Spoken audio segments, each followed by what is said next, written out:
E na videoaula de hoje, vamos iniciar a matéria sobre os vertebrados, falando exclusivamente sobre os peixes.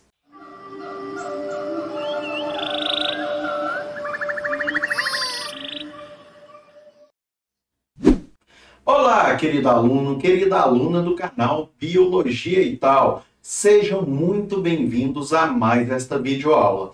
E hoje vamos falar então desses animais tão interessantes que são os peixes, hein?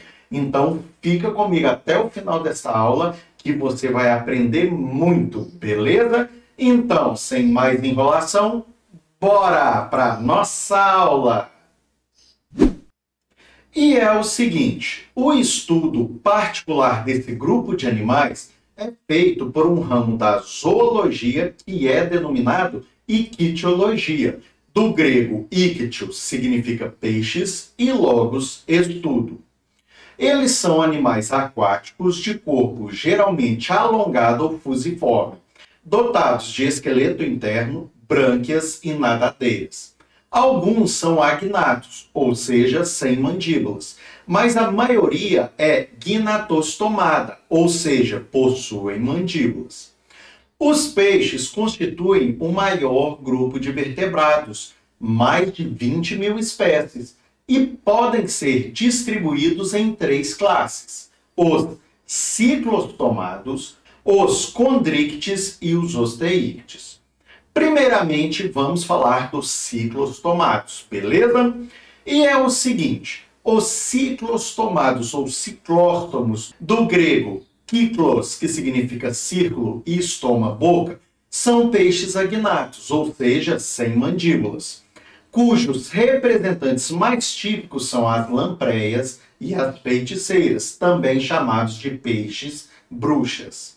Espécies de ocorrência restrita ao hemisfério norte, não havendo espécies de ciclóstomos aqui no Brasil.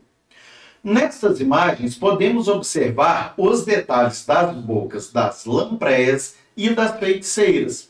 Percebam que a boca da lampreia possui inúmeras fileiras de dentes. As lampreias são parasitas hematófagos de peixes, ou seja, elas sugam o sangue.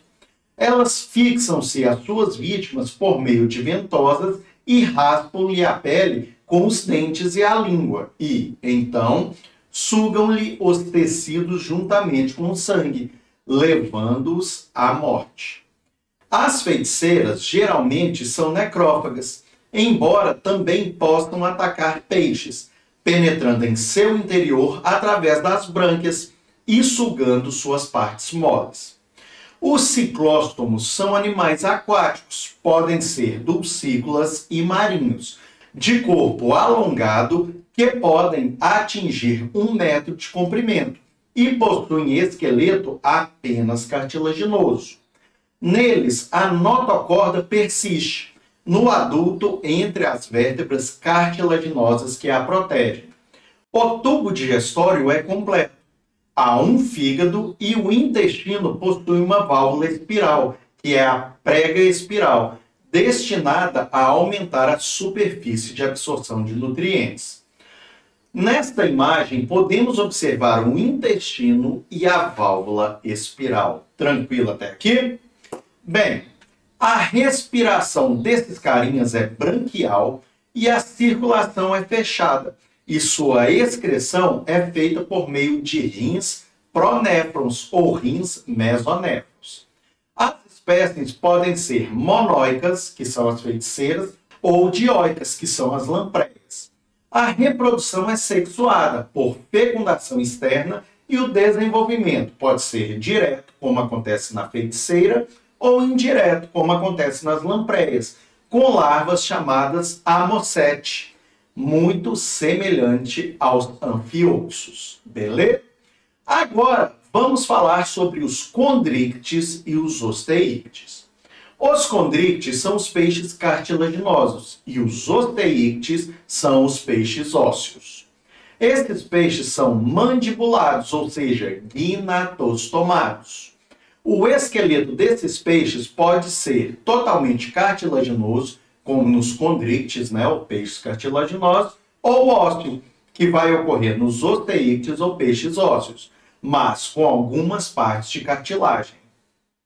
Entre os peixes cartilaginosos destacam-se os tubarões, as arraias e as quimeras.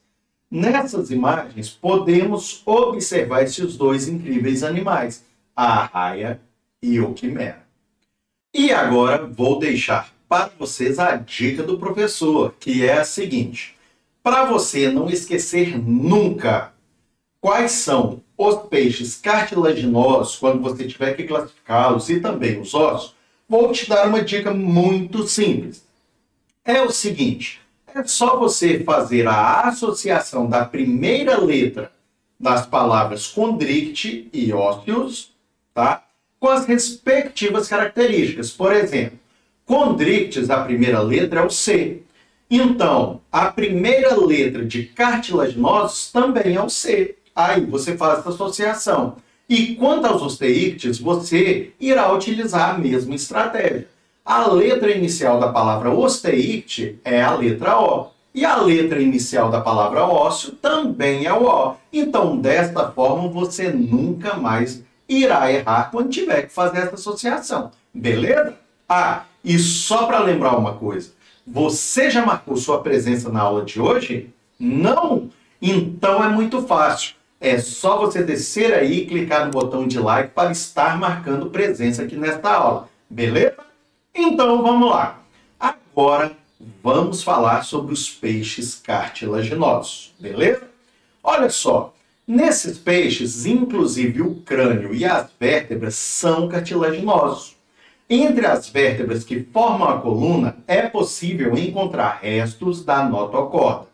Já os peixes ósseos constituem o grupo mais numeroso de peixe, cerca de 20.000 espécies. E neles, os restos da notocorda também persistem entre as vértebras. As nadadeiras são formações laminares, com vários raios internos de sustentação, recobertos pela pele. Além da locomoção, as nadadeiras, dependendo da espécie de peixe, podem desempenhar outras funções, como a de proteção, que podem ter um ferrão venenoso, como as arraias. A de impulsão no ar, como o peixe voador, a de estabilização e até a de cópula. Nesta imagem, podemos observar os tipos de nadadeiras. Em função da posição da implantação no corpo, as nadadeiras são classificadas em ímpares e pares. Observem, nós temos uma caudal, uma dorsal e uma anal. E vamos ter duas pélvicas e duas peitorais.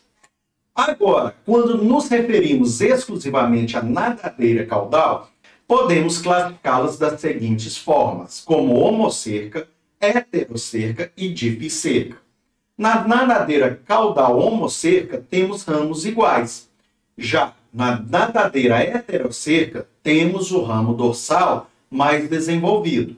E na nadadeira caudal dificerca, não teremos a bifurcação. Beleza? Olha só, pessoal, qualquer dúvida que vocês tiverem aí, deixem nos comentários que eu vou estar respondendo todos vocês. Beleza?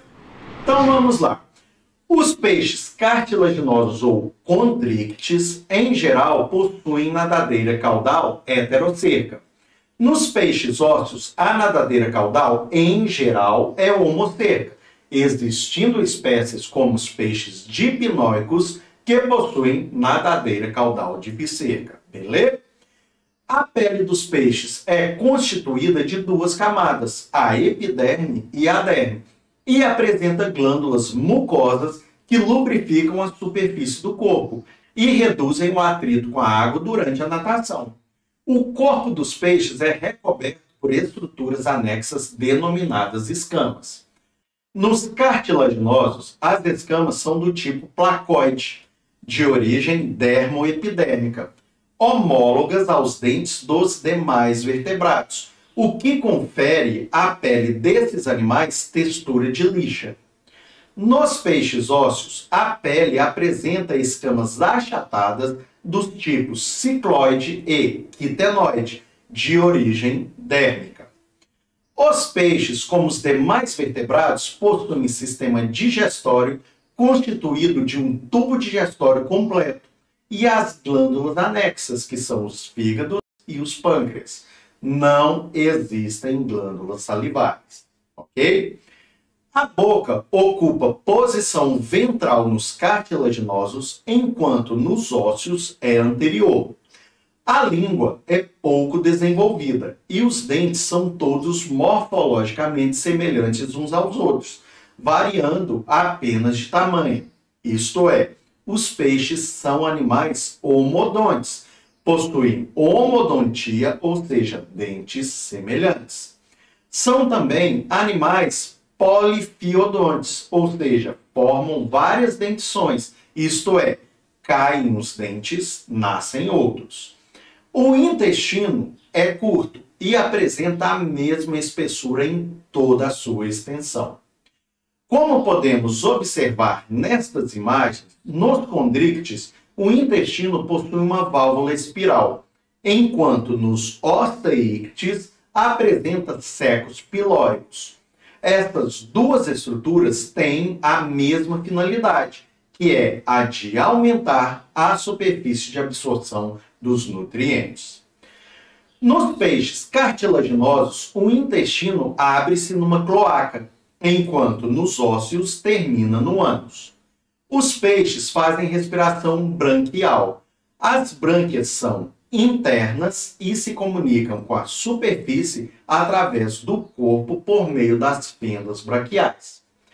Observem nesta outra imagem as brânquias nos peixes cartilaginosos e nos peixes ósseos. Nos peixes cartilaginosos existem 5 pares de fendas braquiais descobertas, enquanto nos peixes ósseos existem 4 pares de fendas branquiais cobertas pelos opérculos. Nos peixes, a água entra pela boca, passa a faringe, banha as brânquias e sai pelas fendas braquiais. Os peixes cartilaginosos possuem espiráculos, situados antes da primeira fenda branquial, que também permitem a entrada da água que banha as brânquias. Os peixes ósseos não possuem espiráculo.